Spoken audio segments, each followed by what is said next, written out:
بسم اللہ الرحمن الرحیم۔ غور کریں کہ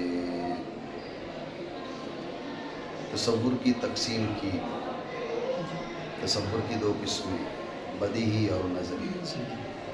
تصدیق کی بھی تقسیم کی، تصدیق کی دو قسمیں، بدیہی اور نظری۔ ٹھیک ہو گیا؟ تو نظری چاہے تصوری ہو یا تصدیقی ہو، وہ نظر و فکر کا محتاج ہے۔ یہ بات ہوئی نہیں؟ نظری تصور نظری نہیں، تصدیق نظری نہیں، نظری کوئی بھی ہو، چاہے وہ تصوری ہو یا تصدیقی ہو، وہ نظر و فکر کا محتاج ہے۔ یہ بات ہو گئی نہیں ہوگی؟ یہ گزشتہ درس میں اس کا ذکر ہو چکا۔ تو بھئی یہ تو معلوم ہونا چاہیے نظر و فکر کیا ہوتی ہے۔ نظر ہے دیکھنا، فکر ہے سوچنا، شاید یہ ہے، لیکن غور کرنا یہ اصطلاح ہے۔ آپ دیکھ لو، آپ اپنے عرف میں جسے کلمہ کہتے ہو، نہ بھی اسے کلمہ نہیں کہتے۔ چل بھائی کلمہ سنا، اب جب آپ کہتے ہو کلمہ سنا، ہمارے عرف میں جب کسی کو آپ کہتے ہوئے کلمہ سنا تو اس کا مطلب ہے کہ لا الہ الا اللہ محمد رسول اللہ صلی اللہ تعالیٰ علیہ وآلہ وسلم۔ ٹھیک ہے نا؟ لا الہ الا اللہ محمد رسول اللہ، یہ ہے کلمہ۔ ہمارے عرف میں کلمہ یہ ہے، بات سمجھے؟ تو اہل عرب کے عرف میں کلمہ پوری کلام کو کلمہ کہتے ہیں۔ کلمہ طیبہ لا الہ الا اللہ ہے، بات ہے اس میں۔ اصطلاح میں اس کے معنی اور بدل کے لفظ خودی لمان مفرد وہ کلمہ ہے۔ اسی طرح آپ ذہن میں رکھیں، نظر کے معنی ہمارے عرف میں اور ہیں، فکر کے معنی ہمارے عرف میں اور ہیں، لیکن اصطلاح میں کیا ہے؟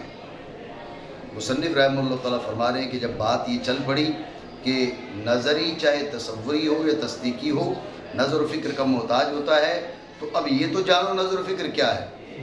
ٹھیک ہے؟ تو اس فائدہ میں نظر و فکر کی تعریف بتائی۔ تعریف کیا ہے ذہن میں رکھیں، کئی ایک تعریفات کی جاتی ہیں نظر و فکر کی۔ یہ جو تعریف انہوں نے بیان کی ہے آپ اس کو یاد رکھ لیں۔ ترتیب امور معلومۃ لیتعدی ذلك الترتیب الى تحصیل المجهول۔ ٹھیک ہے؟ ترتیب امور معلومۃ لیتعدی ذلك الترتیب الى تحصیل المجهول، ترتیب امور معلومۃ لیتعدی ذلك الترتیب الى تحصیل المجهول۔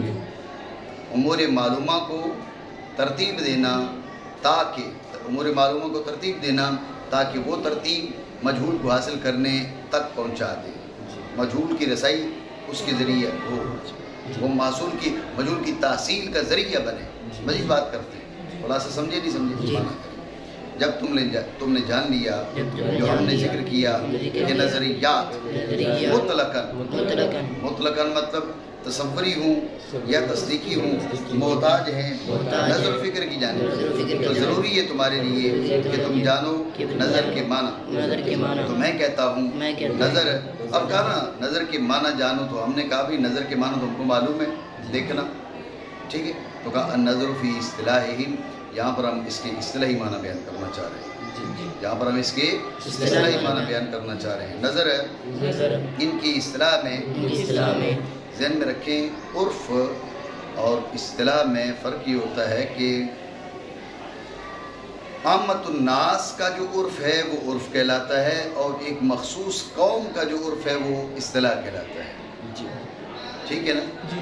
اتفاق قوم مخصوص علی وجہ مخصوص، اتفاق قوم مخصوص علی وجہ مخصوص، اصطلاح کیا ہے یہ تعریف ذہن میں رکھ لیں۔ اتفاق قوم مخصوص علی وجہ مخصوص، مخصوص قوم کا وجہ مخصوص پر اتفاق، یہ اصطلاح ہے۔ اتفاق قوم مخصوص علی وجہ مخصوص، بات سمجھے نہیں؟ نظر ہے ان کی اصطلاح میں عبارت ہے امور معلومہ کو ترتیب دینے سے تاکہ پہنچائے وہ ترتیب مجہول کی تحصیل تک۔ بات آپ سمجھے نہیں سمجھے؟ یہ ہو گئی ہے تعریف نظر و فکر کی، یہی نظر ہے یہی فکر ہے۔ بات آئی ذہن میں؟ میں نے آپ کو بتایا نظر و فکر کی اور بھی کئی تعریفیں کی جاتی ہیں۔ ملاحظۃ المعقول لتحصیل المجہول، آگے تہذیب کے اندر تہذیب المنطق والکلام، تہذیب کے اندر علامہ سعد الدین تفتزانی رحمہ اللہ تعالیٰ نے اس کے معنی کیا بھی بیان کیے، ملاحظۃ المعقول لتحصیل المجہول. کیا؟ ملاحظۃ المعقول لتحصیل المجہول. یہ علامہ تفتزانی رحمہ اللہ تعالیٰ نے نظر کی تعریف کی ہے، اور بھی کئی تعریفیں ہیں نظر و فکر کی، لیکن آپ یہ تعریف ذہن نشین کر لیں. ترتیب و امور معلومۃ لیتعدی ذلک ترتیب الی تحصیل المجہول. امور معلومہ کو ترتیب دینا تاکہ وہ ترتیب مجہول کی تحصیل کا ذریعہ بنے. امور معلومہ کو ترتیب دینا تاکہ وہ ترتیب مجہول کی تحصیل کا ذریعہ بنے. بات سمجھے نہیں؟ ٹھیک ہے. اب آگے مثال پیش کر رہے ہیں.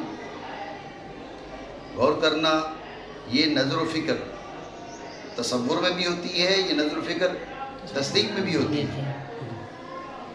یہ مثال جو پیش کر رہے ہیں وہ تصدیق کی ہے. فقط تصدیق کی کیوں، اس پہ بھی بات کرتے ہیں. لیکن فی الحال یہ سمجھے، انہوں نے کہا ترتیب و امور معلومۃ. ترتیب و امور معلومۃ. سوال یہ ہے کہ بعض اوقات ایسے ہوتا ہے کہ امور ہے جمع، جس کا اطلاق ما فوق الاثنین پر ہے، دو سے زائد ہے جمع. ٹھیک ہے. اس کا اطلاق ما فوق الاثنین پر ہے. جب اس کا اطلاق ما فوق الاثنین پر ہے تو ذہن میں رکھیں کہ اس کا مطلب ہے کہ کم از کم 3 امور کو ترتیب دیں گے تو یہ نظر کہلائے گا.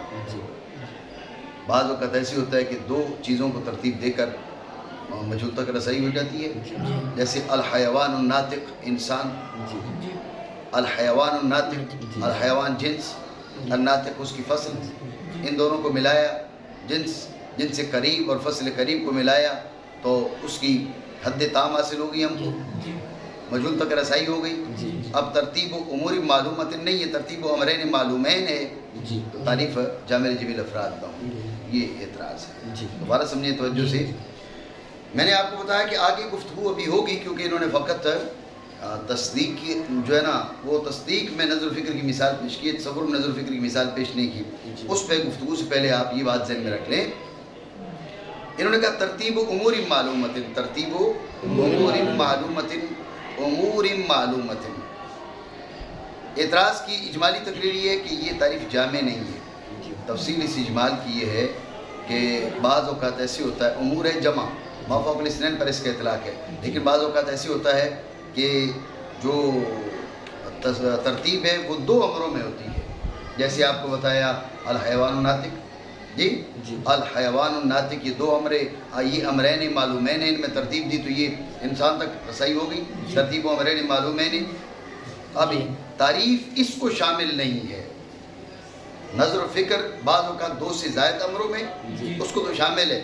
اگر 2 امروں میں نظر و فکر ہو تو اس کو تعریف شامل نہیں ہے. اعتراض سمجھے نہیں؟ تو اس کے کئی جوابات دیے جاتے ہیں، لیکن سہل جواب اور مختصر آپ سمجھیں ایک ہی، اور وہ یہ ہے کہ یہاں پر امور جمع ہے لیکن مراد ما فوق الواحد ہے جمع لیکن مراد ما فوق الواحد ہے، یعنی 1 سے زائد. یہ بات ذہن میں رکھیں کہ تعریفات میں جمع سے ما فوق الواحد کا مراد ہونا یہ عام ہے، یہ بکثرت ہے. چلے میں اعتراض جواب کی صورت میں یہ بات بتاتا ہوں آپ کو، اتنا جواب سمجھیں. بات آئی ذہن میں؟ اس کا جواب کیا ہوگا؟ اس کا جواب یہ دیا کہ یہاں پر امور جمع بول کر ما فوق الواحد مراد ہے. اب ترتیب و امرین معلومین، اس کو بھی تعریف شامل ہے. جواب سمجھے نہیں سمجھے؟ بات ہو گئی. لیکن ایک اور سوال ہے. سوال یہ کہ امور جمع ہے، جمع بول کر ما فوق الواحد کا ارادہ یہ تو مجاز ہے. ٹھیک ہے. مجاز کی ارادہ کے لیے قرینہ کی ضرورت ہے. قرینہ یہاں پر کیا ہے؟ ٹھیک ہے.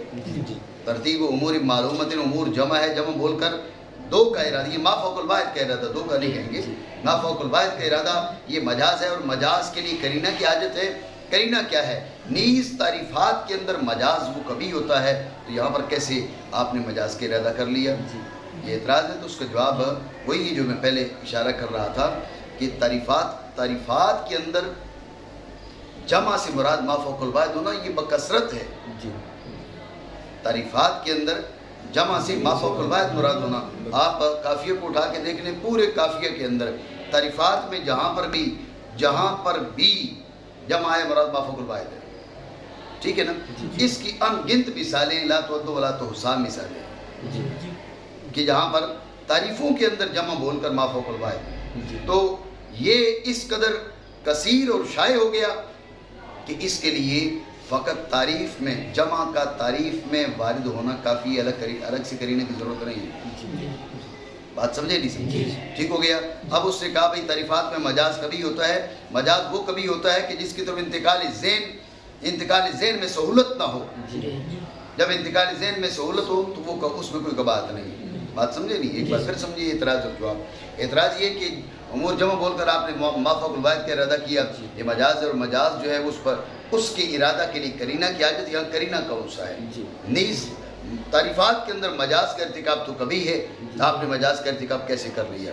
اس کا ہم نے یہ جواب دیا کہ تعریفات کے اندر جمع بول کر ما فوق الواحد کا ارادہ یہ کثیر ہے، شائع ہے، اس قدر کثیر ہے کہ اب اس کو کرینہ کی حاجت نہیں ہے. فقط اتنا کافی ہے کہ جمع تعریف میں وارد ہے. جمع تعریف میں وارد ہے، یہ کافی ہے. جمع تعریف میں وارد ہو تو وہی معلوم ہو جائے گا کہ یہاں پر ما فوق الواحد مراد ہوتا ہے. بکثرت ما فوق الواحد مراد ہوتا ہے، انتہائی کم ایسا ہوتا ہے کہ ما فوق الواحد مراد نہ ہو. بات آپ سمجھے نہیں سمجھے؟ ٹھیک ہو گیا. تو بکثرت ما فوق الواحد مراد ہوتا ہے، تو اب اس کے لیے الگ کرینہ کی ضرورت نہیں ہے. اب اس اعتراض کا جواب بھی حاصل ہو گیا کہ آپ نے کہا کہ مجاز کا ارادہ کبھی ہے، کبھی تب ہے جب کہ اس کی جانب انتقال ذہن میں سہولت نہ ہو. یہاں پر انتقال ذہن بالکل سہل ہے. بات آپ سمجھے نہیں؟ عبارت ہے امور معلومہ کو ترتیب دینے سے تاکہ پہنچائے وہ ترتیب مجہول کی تحصیل تک. اس کی مثال پیش کر رہے ہیں. بات میں توجہ دیں. اصل سمجھیں کہ یہ جو نظر و فکر ہوتی ہے نا، اس کے اندر دو حرکتیں پائی جاتی ہیں ذہن کی، اور تدریجاً پائی جاتی ہیں. ٹھیک ہے؟ اگر یہی جو حرکتیں ہیں یہ دفعتاً واحدتاً ہوں، اسے حدس کہتے ہیں، سین کے ساتھ حدس. حدس اس کا بیان آگے چل کے انشاءاللہ کریں گے. تدریجی جو حرکتیں ہیں نا، میں اس کو آسان لفظوں میں تمہیں سمجھاتا ہوں. ہوتا کیا ہے، تمہارے سامنے ایک چیز آتی ہے جو تمہیں معلوم نہیں ہوتی. ذہن میں رکھنا، پہلے مجہول تمہارے سامنے آتا ہے. اب مجہول تمہارے سامنے آتا ہے تو تم اس مجہول کو دیکھ کر نا، اس کے مناسب جو معلومات ذہن میں ذخیرہ ہے نا، ان کی جانب جاتے ہو. ٹھیک ہے؟ ڈھونڈتے ہو، یہ ہے، یہ ہے، یہ ہے، یہ ہے. ڈھونڈ لیا. اب ان کو ترتیب دیتے ہو، جوڑتے ہو. کس انداز میں جوڑوں؟ جوڑ کے دوبارہ اس تک پہنچ جاتے ہو. ٹھیک ہے؟ میں اس کی ایک اور مثال، سادہ مثال نہیں، تھوڑا سمجھانے کے لیے تقریبی بات ہے. آپ مکینک ہو، ٹھیک ہے؟ آپ کے پاس آپ کی ورکشاپ پہ آتی ہے ایک چیز، بھائی اس طرح کی چیز بنانی ہے آپ نے. سامان آپ کے پاس موجود ہے، وہ سامنے آئی آپ کے پاس، تو آپ نے اس کو دھیان سے دیکھا، اس کے پارٹس کون سے اٹھایا، نیچے اوپر نیچے یہ. ٹھیک ہے؟ ذہن میں اس کا نقشہ بن گیا. اب اس کے پارٹس آپ کے پاس موجود ہیں. ٹھیک ہے؟ دیکھیے آپ نے، اب ہے، آپ یہاں سے اٹھتے ہو، یہ ذہن میں آ گئی ہے. اب وہ پارٹس جو ہے وہ اپنی اپنی جگہوں سے نکالتے ہو. فلاں جگہ جو ہے نا یہ سکریو فلاں لگ رکھا ہے، فلاں جگہ فلاں چیز رکھی ہے، فلاں جگہ فلاں چیز رکھی ہے، نکال لی. ٹھیک ہو گیا. اب اس کے بعد ان کو جوڑنا شروع کرتے ہو. جڑ جاتی ہے تو ویسی بن جاتی ہے. ہوتا ہے نہیں ہوتا؟ غور کرنا، پہلے اس کو دیکھ کے پارٹس کی طرف جانا، یہ آپ کی پہلی حرکت ہے. ٹھیک ہے؟ پارٹس ڈھونڈ کے جمع کر کے اب ان کو جوڑنا شروع کر دینا. جب جڑنا شروع ہو جائیں گے تو دوبارہ اس جیسی چیز بن جائے گی. یہ دوسری حرکت ہے. ایسا ہے نہیں؟ ذہن میں رکھو، اسی سے ملتا جلتا کام یہاں پر ہوتا ہے نظر و فکر میں. آپ کے سامنے چیز آئی، آپ کے سامنے چیز آئی، بھائی العالم حادث. آپ کہتے ہو عالم حادث ہے، یہ اس کی دلیل کیا ہونی چاہیے؟ عالم کے حدوث کی دلیل کیا ہونی چاہیے؟ توجہ ہے، پہلے عالم حادث شاید آپ کے سامنے آیا ہے، آپ اپنی معلومات کی جانب چلے گئی، ذہن میں رکھنا یہ ذہن کی پہلی حرکت ہے، یہ ہے مطالب سے مبادی کی جانب، یہ حرکت اولا ہے۔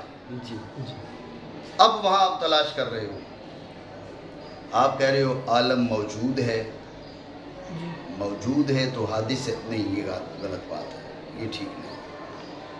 آپ نے سوچا عالم متغیر ہے، عالم کی صفت جو ہے نا آپ کے ذہن میں ایک چھپی ہوئی ہے، تغیر، میں کہا عالم متغیر ہے، ہاں یار یہ بات کچھ مناسب لگتی ہے، آپ نے ایک اٹھا کر اس کو رکھ لیا، پھر آپ نے کہا بھی متغیر تو حادث ہوتا ہے، دوسرا اس کو اٹھا کے رکھ لیا، ٹھیک ہے نا؟ اب یہ دو آپ نے یعنی گویا کہ اس کے پارٹس جمع کر لیے، جو میں نے کہا تھا جو آپ کے پاس چیز بننے کے لیے آئی ہے، تو اس کے پارٹس آپ کی ورک شاپ میں موجود تھے، وہ نکال کے آپ نے رکھ لی، یہ آپ نے اپنی ذہن سے معلومات نکال کے رکھ لی، یہ حرکت اولا تھی۔ اب ان کو جوڑا، آپ نے کہا العالم متغیر، یہ ادھر ذہن سے نکالا تھا آپ نے، العالم متغیر، ٹھیک ہے، وَكُلُّ مُتَغَيِّرٍ حَادِثٌ، اب جب جوڑا العالم متغیر وَكُلُّ مُتَغَيِّرٍ حَادِثٌ، متغیر حد اوسط تک گر جائے گی، نتیجہ نکلے گا العالم حادث، یہ جو جوڑنا ہے نا العالم متغیر کو پہلے وَكُلُّ مُتَغَيِّرٍ حَادِثٌ کو بعد، ان کو یہ جو جوڑنا ہے، یہ جوڑو گے تو سیدھا العالم حادث تک پہنچا دے گا، پہنچائے گا نا، یہ دوسری حرکت ہے، یہ مبادی سے مطالب کی طرف ہے، حرکت اولا ہے مطالب سے مبادی کی جانب، حرکت ثانیہ ہے مبادی سے مطالب کی جانب، یہ آپ کی نظر و فکر پوری ہو گئی، بات سمجھے؟ اتنی ہوتی تدریجن ہے، تدریجن ہے، وہاں سے آ کے پہلے ذہن میں ڈھونڈتے ہو کیا چیز نکالوں، موجود نکالا آپ نے کہا موجود تو موجود کا حادث ہونا تھوڑی ضروری ہے، خالق کائنات سے کے وجود سے سب کا وجود ہے،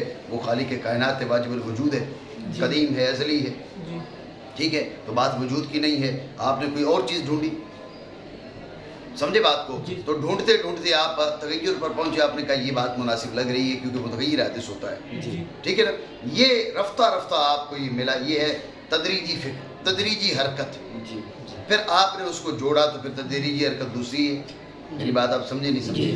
یہ ہے نظر و فکر، یہ بات ذہن میں رکھیں، نظر و فکر میں دو حرکتیں ہیں، پہلی مطالب سے مبادی کی جانب، دوسری مبادی سے مطالب کی جانب، ٹھیک ہو گیا؟ تو یہاں پر جو انہوں نے مثال دی ہے وہ آپ مانا کریں، جب تو ترتیب دے ان معلومات کو جو حاصل ہے تجھے عالم کے تغیر سے اور ہر متغیر کے حدوث سے، یہاں پر انہوں نے اذا رتبت المعلومات الحاصلۃ، جب تو معلومات حاصلہ کو ترتیب دے، اس سے یہ وام پڑھ سکتا ہے کہ شاید جو نظر و فکر ہے یہ ایک حرکت کا نام ہے، لیکن میں نے آپ کو بتایا ایک حرکت نہیں ہے، ٹھیک ہے؟ زیادہ مناسب یہ بنتا کہ کہتے بھئی جب تمہارے سامنے ایک قضیہ حاصل ہوا العالم حادث، تو اب تو اپنی معلومات کو تلاشنے گیا، اب پہلی حرکت کی طرف اشارہ ہو جاتا، یہاں پر فقط دوسری حرکت کی طرف اشارہ ہے، سمجھے نا بات کو؟ اور تم کہو العالم متغیر وکل متغیر حادث، تو حاصل ہو جائے گا تمہارے لیے اس نظر و ترتیب سے ایک اور قضیہ کا علم جو تمہیں پہلے حاصل نہ تھا، اور وہ ہے العالم حادث، یہ تمہیں حاصل ہو جائے گا، بات سمجھے نہیں سمجھے؟ سوال یہ ہے کہ نظر و فکر جیسے تصدیق میں جاری ہوتی ہے ایسے تصور میں بھی جاری ہوتی ہے، تو مصنف رحمہ اللہ تعالیٰ نے تصدیق والی نظر و فکر کی مثال پیش کی، تصور والی نظر و فکر کی مثال کیوں نہیں پیش کی؟ سمجھے سوال؟ تو اس کا ایک جواب تو یہ ہے کہ مثال ہوتی ہے ممثل اللہ کی وضاحت کے لیے، ایک مثال کافی ہوتی ہے، ایک مثال پیش کر دی ہے، اب یہ اعتراض نہیں ہو سکتا وہ دو کیوں نہیں کی، دو کر دیتے تو زیادہ بہتر ہو جاتی، وضاحت اور ہو جاتی، لیکن یہ کوئی اعتراض نہیں بھئی دو کیوں نہیں کی، مثال ممثل اللہ کی وضاحت کے لیے وضاحت ایک مثال سے ہو جاتی ہے، ایک پیش کر دی تو کافی ہے، سمجھے؟ یہ پہلا جواب۔ دوسرا جواب یہ ہے کہ اصل میں تصور کے بارے میں اختلاف ہے، امام فخر الدین رازی رحمہ اللہ تعالیٰ کی کے نزدیک تصورات سارے بدیہیہ ہیں، لیکن تصدیق میں کوئی اختلاف نہیں ہے، تصدیق بالاتفاق کچھ بدیہی ہے کچھ نظری ہے، اس لیے تصدیق کی مثال پیش کر دی، اس میں نظر و فکر جو کہ لازمی طور پہ جاری ہوتی ہے، اس لیے اس کی مثال پیش کر دی، برخلاف تصور میں چونکہ اختلاف تھا، امام فخر الدین رازی تصورات کو مطلقاً بدیہی قرار دیتے تھے، اس لیے اس کی مثال پیش نہیں کی۔ ایک اور بھی جواب بن سکتا ہے، اور وہ یہ کہ جو مثال ہے نا وہ وضاحت کے لیے ہے، تصدیق میں جو نظر و فکر ہے، تصدیق میں جو ترتیب ہے، اس کی مثال سمجھنا سہل ہے، برخلاف کس کے؟ تصور کے۔ تصور میں دشواری ہے، جیسے کہا تھا نا ملک ہے، جن ہے جی، جسم نوری متشکل، یہ جیسی انہوں نے تعریف کی تھی، اس سے ذہن کیسے منتقل ہو رہا ہے اپنے مطلب کی طرف، یہ نئے طالب علم کے لیے نئی دشواری ہے۔ وہ سمجھنے آیا تھا نظر و فکر کو، نظر و فکر کی جو مثال ہے، مثال کے ذریعے وہ سمجھے گا، مثال ہی سمجھ نہیں آ رہی، اس لیے مثال کو پیش کی جائے تاکہ بآسانی موصلات تو سمجھ آ جائے، بات نہیں سمجھ۔ یہ تیسرا جواب ہو جائے گا۔ دوسرا جواب تو یہ دیا کہ چونکہ تصدیقات بالاتفاق کچھ نہ کچھ نظری ہیں، اس لیے تصدیقات میں نظر و فکر کا جاری ہونا لازمی امر ہے، اس لیے اس کو بیان کیا۔ تصورات چونکہ امام رازی کے نزدیک تمام کے تمام بدیہی، ان کے نزدیک تصورات میں نظر و فکر ہے ہی نہیں، جب تصورات میں نظر و فکر ہے ہی نہیں تو لہٰذا اب اس کی انہوں نے مثال بھی نہیں پیش کی، امام فخر الدین رازی علیہ رحمہ کے اختلاف کی رعایت کرتے ہوئے۔ ٹھیک ہو گیا؟ لیکن ایک اور بھی جواب ہو سکتا ہے، اور وہ جواب زیادہ مناسب ہے، اور وہ یہ کہ تصدیقات میں جو نظر و فکر ہے اس کی مثال کے ذریعے موصلہ کی وضاحت ہو جاتی ہے۔ یہاں پر مقصد ہے موصلہ کی وضاحت، موصلہ ہے نظر و فکر، تو تصور اور تصدیق کی میں نظر و فکر کی مثالیں پیش کر کے اصل میں موصلہ سمجھانا ہے۔ تصور میں جو نظر و فکر ہوتی ہے وہ سمجھنا خود نئے طالب علم کے لیے دشواری ہے، جب خود اس کو سمجھنا دشواری ہے، اس کے ذریعے موصلات تک پہنچنا تو اور دشواری ہوگی۔ مثال پیش کی ہے موصلہ کی وضاحت کے لیے، اور مثال خود سمجھ نہیں آ رہی، موصلہ کیسے واضح ہوگا؟ تعریف ایسی کی ہے کہ تعریف ہی سمجھ نہیں آ رہی، تو معرف کیسے سمجھ آئے گا؟ مثال موصلہ کی وضاحت کے لیے مثال ہی سمجھ نہیں آ رہی، تو اس دشواری سے بچانے کے لیے انہوں نے فقط تصدیق میں جو جاری ہونے والی نظر و فکر ہے اس کی مثال پیش کی، تاکہ تمہارے لیے یہ معاملہ آسان رہے اور تمہارا ذہن کسی خلل کا شکار ہے نہ ہو۔ ٹھیک ہے؟